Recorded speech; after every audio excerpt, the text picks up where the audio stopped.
भारतीय दंड संहिता के तहत मानहानि किसी साधारण चीज के लिए मानहानि एक बड़ा शब्द है। ये तब होता है जब कोई कुछ असत्य कहता है तो किसी अन्य व्यक्ति की प्रतिष्ठा को ठेस पहुंचाता है। भारत में लोगों को इससे बचाने के लिए कानून है और वे भारतीय दंड संहिता आईपीसी में पाए जाते हैं। भारतीय दंड संहिता 1860 की धारा 499, 500, 501 और 502 में मानहानि के अपराध के संबंध में प्रावधान है। धारा 499 मानहानि की परिभाषा और मानहानि के कार्य के सभी मामले और अपवाद प्रदान करती है। धारा 500 में मानहानि के कृत्य के लिए सजा का प्रावधान है। भारतीय दंड संहिता की धारा 501 मानहानिकारक बातें छापने की बात करती है। भारतीय दंड संहिता की धारा 502 कहती है कि कोई भी व्यक्ति जो किसी मुद्रित सामग्री को बेचता है या बेचने की पेशकश करता है जिसके बारे में वह जानता है या उसके पास यह विश्वास करने का कारण है कि इसमें मानहानिकारक बात है तो उसे दंडित किया जाएगा। मानहानि क्या है? कल्पना कीजिए कि कोई आपके बारे में कुछ गलत कह रहा है जिससे लोग आपके बारे में कम सोचने लगे। हो सकता है कि वो दूसरों को बताएं कि आपने कुछ चुराया है जबकि आपने चोरी नहीं की। यह तो मानहानि है।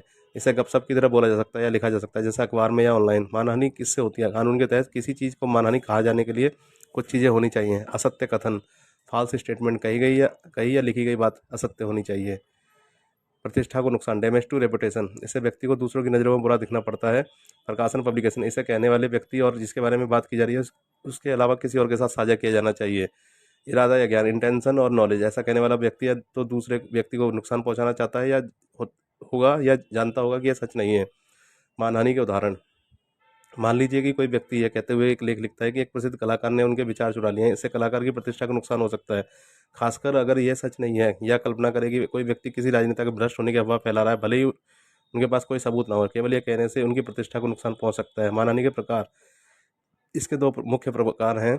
लाइबल, यह तब होता है जब कुछ मानहानिकारक बात लिखी जाती है, चित्रों में दिखाई जाती है। ये वैसा ही है जब झूठी कहानियां ऑनलाइन या समाचार पत्रों में साझा की जाती हैं। स्लैंडर, यह तब होता है जब मानहानि की बात कही जाती है, जैसे जब कोई आपके बारे में दूसरों से झूठ बोलता है। मानहानि के अपवाद, कही या लिखी हर बात को मानहानि का नहीं कहा जा सकता है। कुछ अपवाद हैं।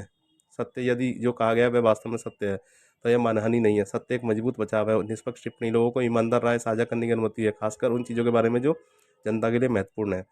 विशेषाधिकार, कभी कभी लोगों को एक मुकदमा होने की चिंता किए बिना खुलकर बोलने की जरूरत होती है। यह अदालत कक्ष जैसे जगहों पर यह महत्वपूर्ण चर्चाओं के दौरान हो सकता है। निर्दोष प्रसार, यदि कोई यह जाने बिना कि यह झूठ है, मानहानिकारक कुछ साझा करता है तो उसे जिम्मेदार नहीं ठहराया जा सकता है।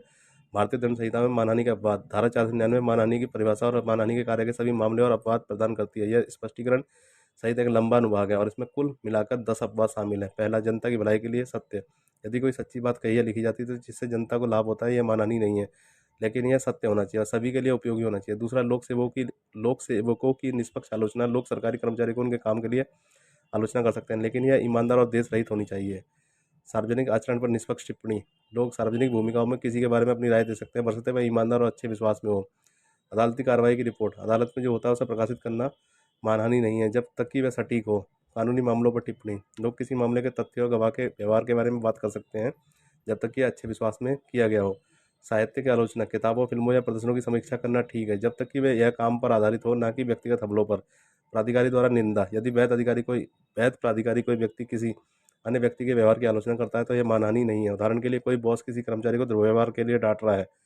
प्राधिकारी से शिकायत, यदि कोई प्राधिकारी व्यक्ति किसी अन्य व्यक्ति के विरुद्ध शिकायत करता है तो यह मानहानि नहीं है। उदाहरण के लिए, पुलिस को किसी अपराध की रिपोर्ट करना। हितों की सुरक्षा के लिए आरोप लगाना, अपने हितों या जनता के हितों की रक्षा के लिए किसी पर आरोप लगाना मानहानि नहीं है। उदाहरण के लिए, नुकसान को रोकने के लिए किसी सहकर्मी के कदाचार की रिपोर्ट करना। सद्भावना में सावधानी, किसी के लाभ या जनता के लाभ के लिए चेतावनी देना मानहानि नहीं है।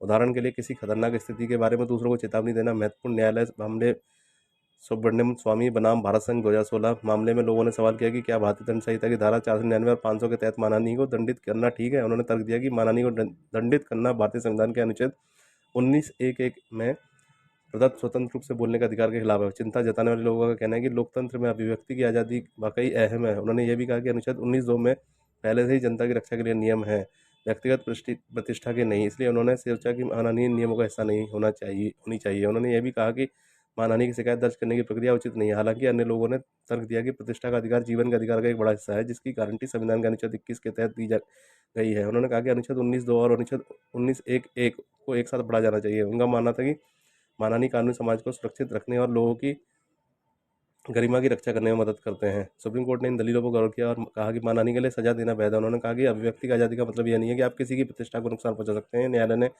माना कि लोगों की प्रतिष्ठा की रक्षा करना समाज के लिए वास्तव में महत्वपूर्ण है।